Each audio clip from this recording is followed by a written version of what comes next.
Well, I'm getting ahead of myself here as far as the videos are concerned. But what happened, I put the cam in, and the way you do it, you take the cam from the left side of the motor and you feed it under the chain. So the chain's on this side of the center of the cam. And then you have the sprocket. You set the sprocket on this side. The chain's on this side, the sprocket's on this side. You put it through everything. And then you set it on top dead center. Set up your marks, your timing marks on top. And then you could take the chain and pick it up like this. I already got the bolt in, but with the sprocket down on the side, you can move it and you can turn the cam until everything's lined up. Then you put it up here, and of course you put the bolt in. And I always use, on this here, you always use thread locker. That's it right there. Permatex thread locker. And I always use that.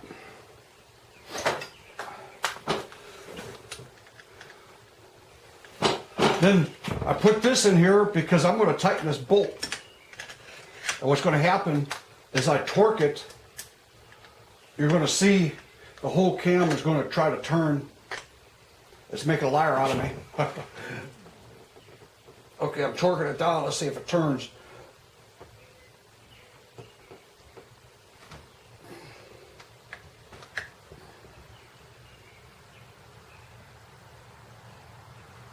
There it goes. It's turning. It's turning before it gets the maximum torque.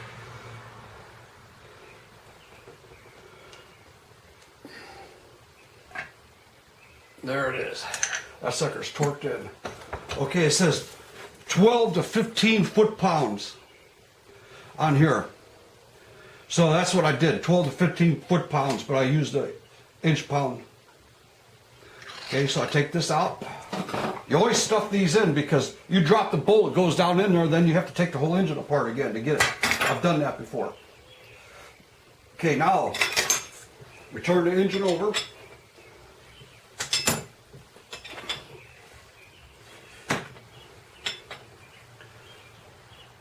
And this is the next hole for the sprocket.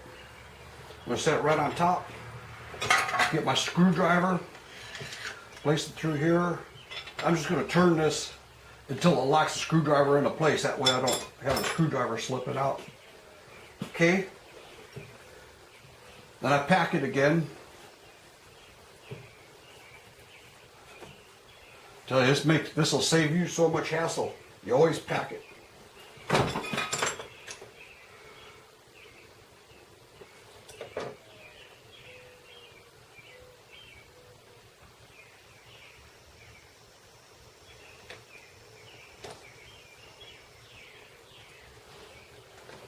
Okay, I'm putting a thread locker on here, and I go all the way up to the shank.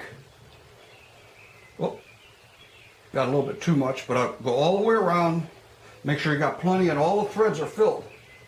Because you can't rely on putting it in there and it filling the threads properly. You just can't rely on that. You want all the threads filled. So the second one's going in, a little cross-threaded, let's see.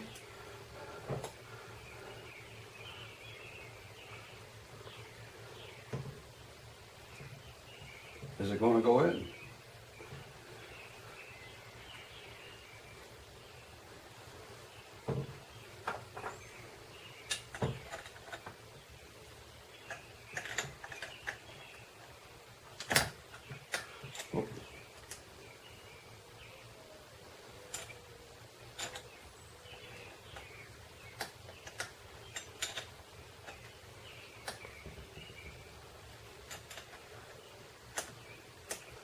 A little problem getting it started here.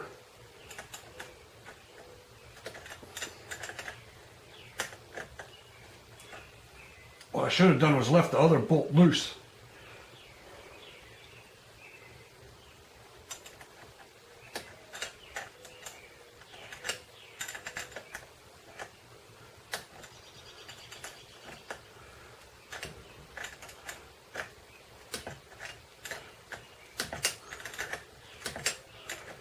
Okay, now we got it going. Okay, these are special bolts. You can't use any bolt in here. This is like a grade 8 steel bolt with a special shank. The shank has to fit inside the cam sprocket perfectly. If it doesn't, you got problems. It's going to break off and you're going to shear it off. There's no way to stop it. So you have to use the right bolts. If you don't have the right bolts, get them. It makes all the difference in the world. Okay, that's locked in. Now I'm going to torque it down. You always torque everything. I'll tell you, torque. If you don't torque it, you strip it, or you don't get it tight enough, something's wrong.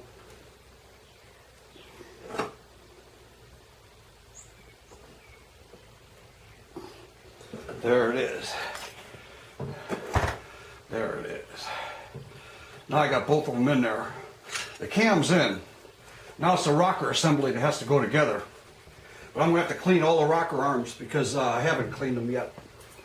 So that'll be next.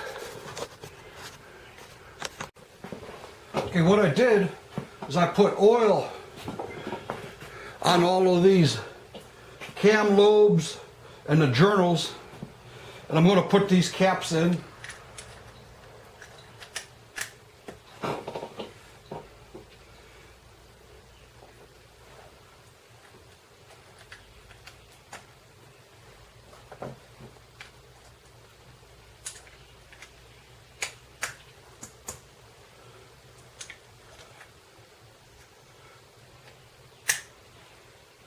Okay, I got the caps on. I'm going to put one little drop in each one.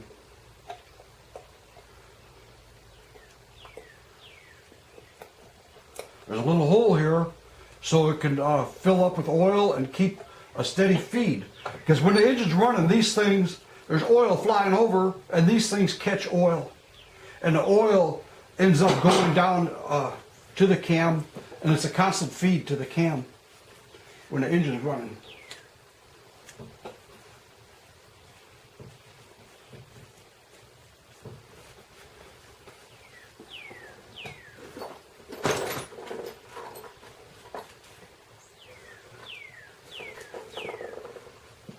Here's a washer, except that's not the right washer.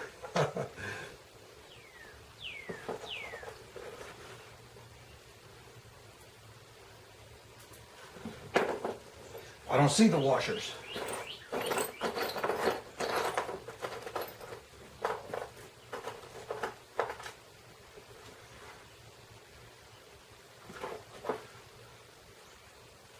No, that's for a 4mm. I don't have the washers. Okay, I gotta get the washers.